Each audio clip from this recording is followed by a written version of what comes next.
You apply a very cold cap to the head.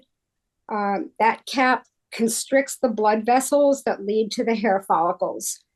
And because the cap's extremely cold, it also slows down the metabolic activity of those cells.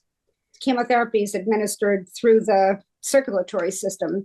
So if you constrict the blood vessels, very little chemo gets through during that period of time that everything's so cold.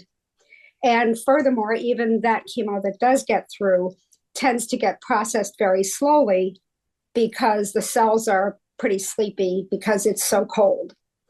As a result, chemo drugs are not really administered to the hair follicles for the period of time while the capping is ongoing.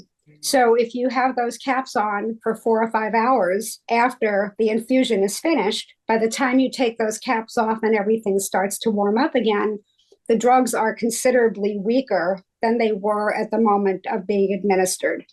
As a result, most hair follicles can apparently withstand the dose that reaches them at that point in time. Marshall, along with her close friend and business partner, Shirley Billingmeyer, are both breast cancer survivors. When Billingmeyer was diagnosed with breast cancer, they heard about the topic of cold capping and its positive outcomes for patients. She had had 2 treatments. It had been 6 weeks. Her hair should have been 100% gone.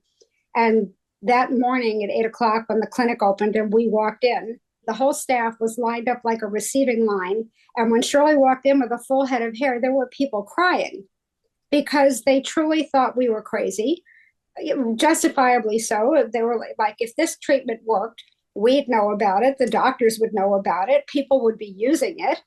No one had ever heard of it. No one thought it would work. And Shirley had a full head of hair. From there, the two decided others needed to be informed about the treatment, and in January of 2010, the Rapunzel Project was born. We never dreamed that 15 years in, we would still be needing to do this, but we are still needing to do this. It is widely known in some areas, particularly New York and LA, Florida. It's less widely known, but not unheard of in other places. And there are parts of the country where it's a dark, dark secret. It's not about dignity. You're as dignified if you're bald as if you have a full head of hair. But it is about identity. It's looking in the mirror and seeing yourself and not a stranger.